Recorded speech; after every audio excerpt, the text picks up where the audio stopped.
welcome back to part 5. So, in this part, I hope to really dig into the feast.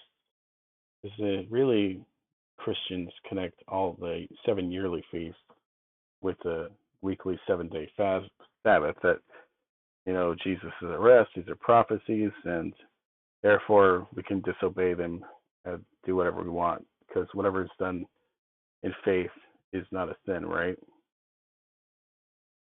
All right. It becomes highly irrational to skip the feast and to skip the Sabbaths as quote unquote Jesus is our rest. Incorrect interpretation, even the New Testament scripture, and I will be going over that. They simply pointed to who Jesus is. There's a bit of truth in that. There is.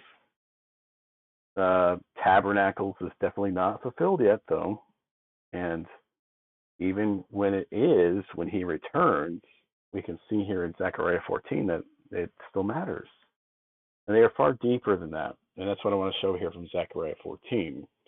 That's why the prophets show all things continuing in perpetuity through the everlasting age. Zechariah 14:1. Behold, the day of Yah cometh, and thy spoil shall be divided in the midst of thee. Many prophets foresaw the final day and the days that come after. What they say is important to understand our role on earth and how to obey our king. And I referenced Judges 21:23. This is what I believe Christianity is. They reject King Jehovah and do whatever is right in their own heart. Zechariah 14:9 through 16 and 19. Yah shall be king over all the earth. In that day there shall be one Yah, and we know this has not happened yet because he's not right now king over all the earth. This is the second coming.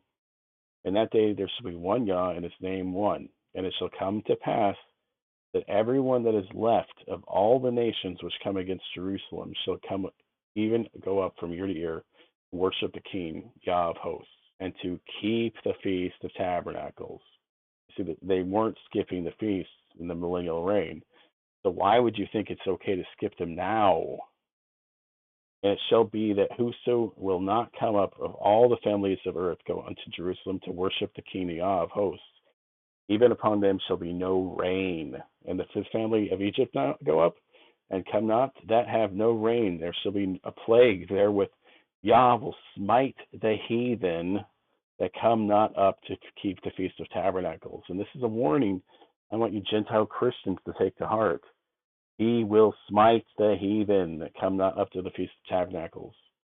So yeah, you can call it a shadow of Yeshua's second coming, which is truth, but that doesn't abrogate our need to perform it. You see, this replacement theology is so deep in Christianity that they believe aspects of prophecy replace actually doing the law. Well, that's just insane.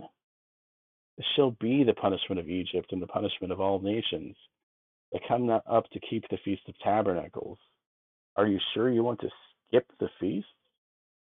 You see, this teaching of Christianity brings curses on people. When we refuse to hear Torah, we bring curses on our flesh and on our nation. Deuteronomy 18 to 21. If there should be among you a woman or a family or a tribe whose heart turneth away this day from Yah our God to go and serve the gods of these nations, lest there should be among you a root that beareth gall and wormwood, and it come to pass, when he heareth the words of this curse, that he bless himself in his heart, saying, I shall have peace, though I walk in the imagination of my heart, to add drunkenness to thirst. Yah will not spare him. And again, we see a contradiction to Paul in Romans 8:38, that Yah will not spare those who disregard Torah. But the anger of Yah and his jealousy shall smoke against that man, and all the curses that are written in this book shall lie upon him. And Yah shall blot out his name from under heaven. Yah shall separate him unto evil out of all the tribes of Israel, according to all the curses of the covenant that are written in this book of the law. So important to really get this in your heart. When he heareth the words of this curse, that he bless himself in his heart, saying, I shall have peace, though I walk in the imaginations of his heart. And this is where the false teaching of Paul comes in. What does he say? That Jesus took the curse for you, so you can have peace in your heart. Live how you want now, right? The liberty of Christ. You shall have peace with God, even though you're essentially just doing whatever you want. Didn't you know He wants you to trust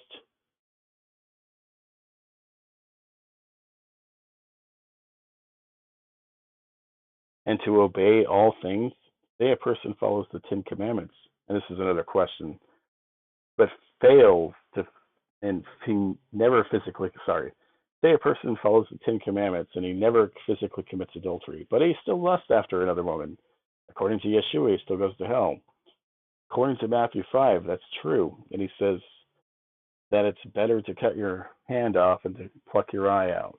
However, is it true that he was obeying the Ten Commandments of Torah if he had lust in his heart? I say no. And he didn't actually obey the commands. And this goes back to James 2:10. Lust in your heart is failing in the Torah. It means you fail in the whole thing. Exodus 20:17. You shall not covet your neighbor's house. You shall not covet your neighbor's wife, nor his male servant, nor his female servant, nor his ox, nor his donkey, nor anything that is your neighbor's.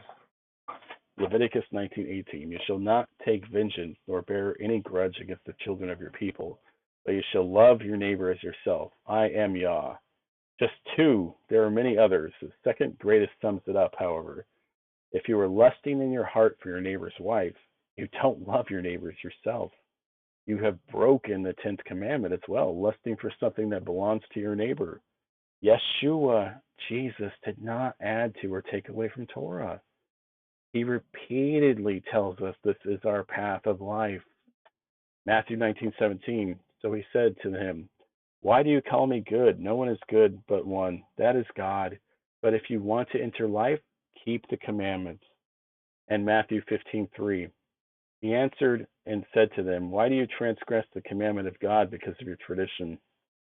And I ask this to you Christians that believe you can transgress the commandments of God, and you don't credit tradition, even though that's what it is. You credit these doctrines of men that are pulled out of Paul and twisted into your own vain imagination. Nowhere, nowhere outside of Paul will you find these words you twist to support transgressing the commandment of God because of your traditions.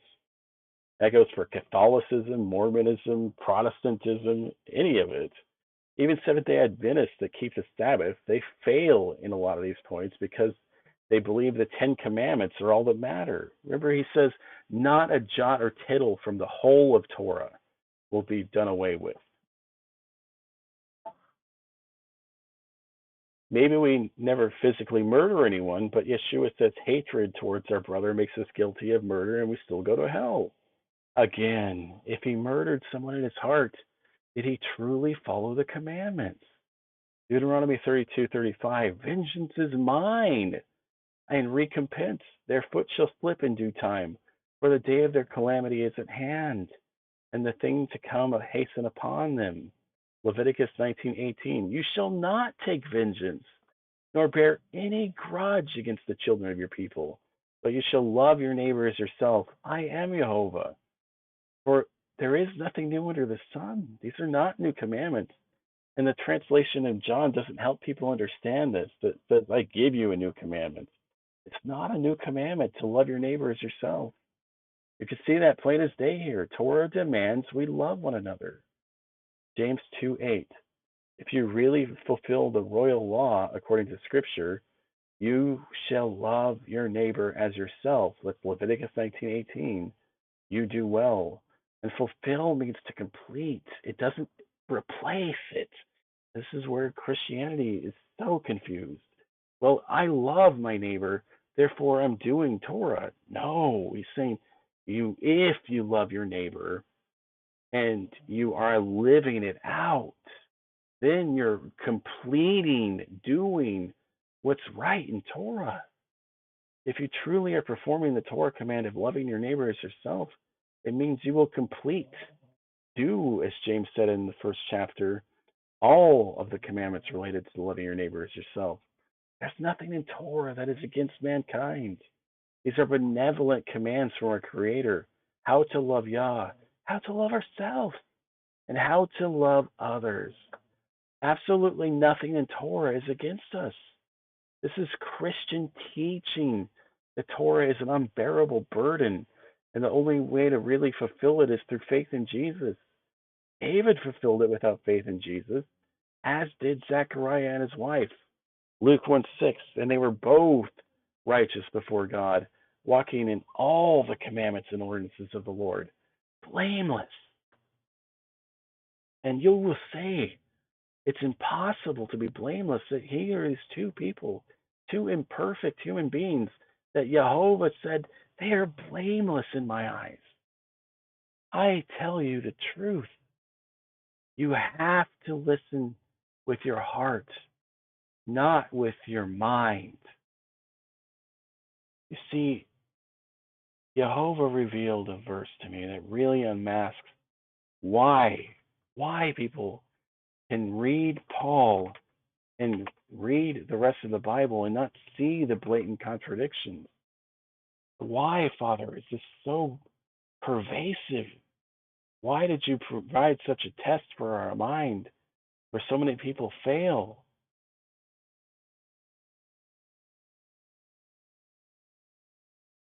Here's why. Yet the Lord hath not given you a heart to perceive, and eyes to see, or ears to hear unto this day. So you can hear this study of mine, but if your heart is set against the Torah, then nothing I say or show you will change your heart. You can see the contradictions of Paul versus Jesus, Paul versus himself, Paul versus Torah, and still not turn from the lies to the truth. You must truly desire truth. You must be humble before him. I will see you in part 5.